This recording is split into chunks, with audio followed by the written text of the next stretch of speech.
Greetings, members, one and all of the Salivation Nation. Silver punches through $22 an ounce. Let's explore.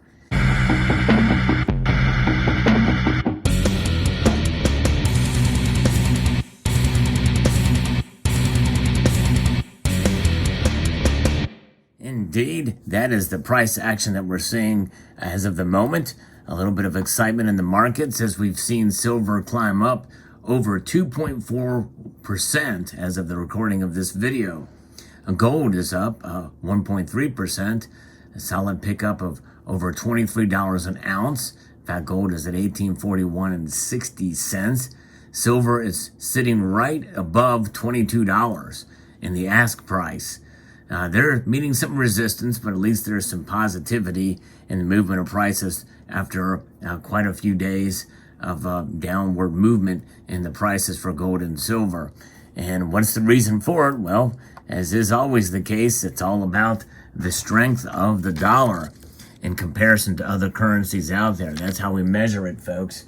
And again, it's not that the dollar is in a good place, that's for sure. We know that with all the modern monetary theory and policies that they are doing, the quantitative easing, a lot of this is coming back to bite us in the form of inflation. So gold and silver prices that are posting these good gains here today. The precious metals are boosted by a sharply lower U.S. dollar index and a slight decline in the U.S. Treasury yields. A wobbly U.S. stock market is also working in favor of the metals market bulls. And so that is the things that are playing a role there. U.S. stock indexes have seen strong selling pressure recently and are near 12-month lows amid heightened worries about corporate earnings after Walmart and Target posted dismal results this week. Both companies cited inflation as a main culprit for their dour earnings numbers. An economic recession in the U.S. is now on the minds of traders and investors who are already saddled with other concerns, including the Russia-Ukraine war and COVID cases causing major cities in China to be in lockdown, which is disrupting global trade. There's still chip manufacturers, for instance, that are still suffering and get the products out to auto manufacturers so that the chips can be implanted in the vehicles so they can be delivered to customers here in the U.S. and other nations around the world. And so the more that you hear talk of inflation and concerns about inflation and recession, the more likely we will see people probably first maybe start to grasp onto the dollar, and we may see the strength of the dollar rise, especially as more interest rates hikes are promised in the coming months. So as we see that occur, we are going to probably see that put pressure on gold and silver. But there may be the psychological element of it that, this dollar, that's the problem here with the policies behind the dollar and creating it to continue to rise, and that means that people may be more concerned and want to get into precious metals. And of course, there's different ways to get into the silver market, especially in terms of ETFs. That's where a lot of people in the stock market typically go. In fact, in March of 2020, what we saw in the movement of silver was in the paper price.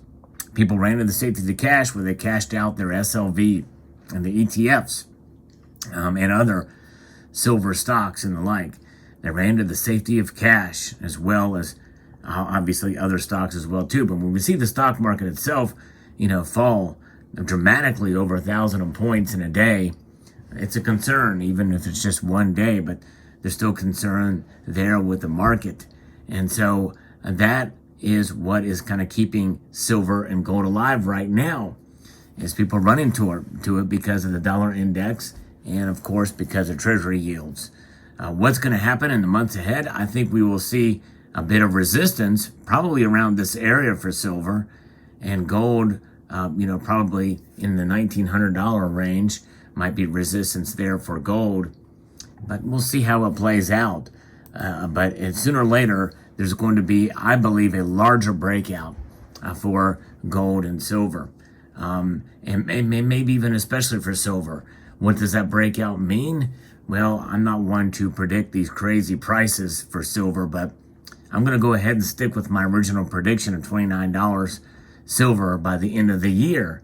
Still a long ways off to get there, and a lot can happen between now and then that I think could pose very favorably for silver, although I could be wrong, but it was part of the reason for my decision to make the purchase that I did, which still has not arrived.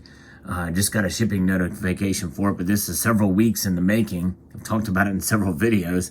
Nonetheless, it'll be quite interesting when it gets here. And but nonetheless, that's where we are stand with the precious metals prices and the prognostication as to where they could possibly go. They're meeting resistance now. But in times like these, people get a little excited. Okay, hey, all right, silver went up over 50 cents, in a day. It's a pretty dramatic move over 2.3, now 2.38%, but it was 2.4% earlier. And, that is quite encouraging, but, how the volatile the markets are.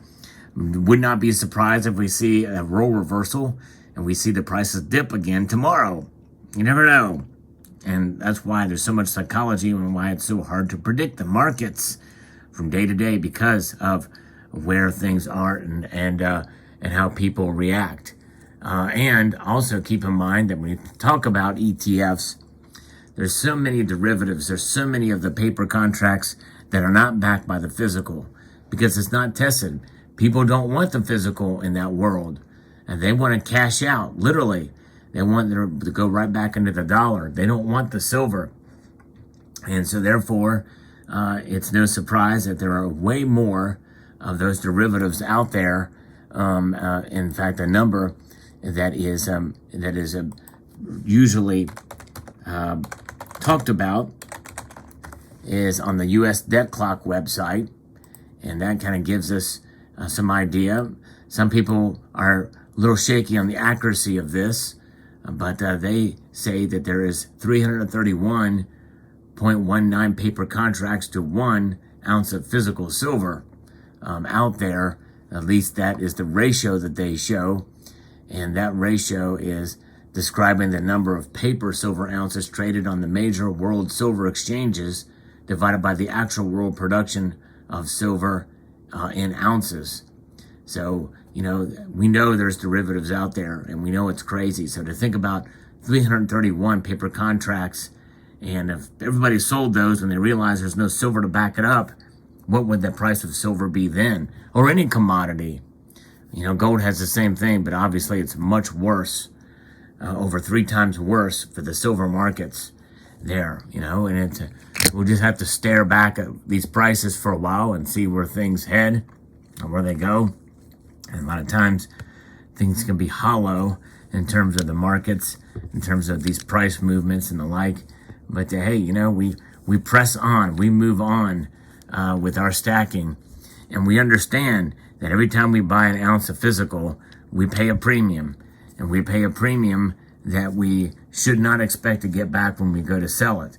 Now, obviously, in these crazy times between the pandemic of March 2020 to now, we have seen a dramatic increase in the purchases and selling back of silver. Most people, I'm not saying it happens all the time, but most people will get back about $1 above spot for privately issued rounds, and about $6-7 for Silver Eagles, and maybe $3 or $4 for Maples and other recognized bullion out there. But pretty amazing indeed to see. And silver is a metal that frustrates many of us because of its price performance. We think it should be higher than it is now, but typically it is a lagging indicator of history as any guide or measure, and that's just it. We have to use it as a guide.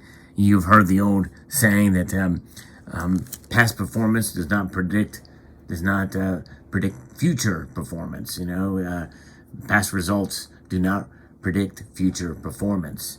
No one really knows. No one can really tell. All we can do is just press on with what we have and continue to stack as we can, hold, and that's just it. I'm a big proponent of holding your precious metals, even more so in some cases than buying them, because when you hold them, what you have, and you don't sell, you really haven't lost anything. It's only when you need to sell where you take the loss, depending on how and where you buy your silver. I'm all about, for silver stacking, finding the lowest silver per cost per ounce that's liquid.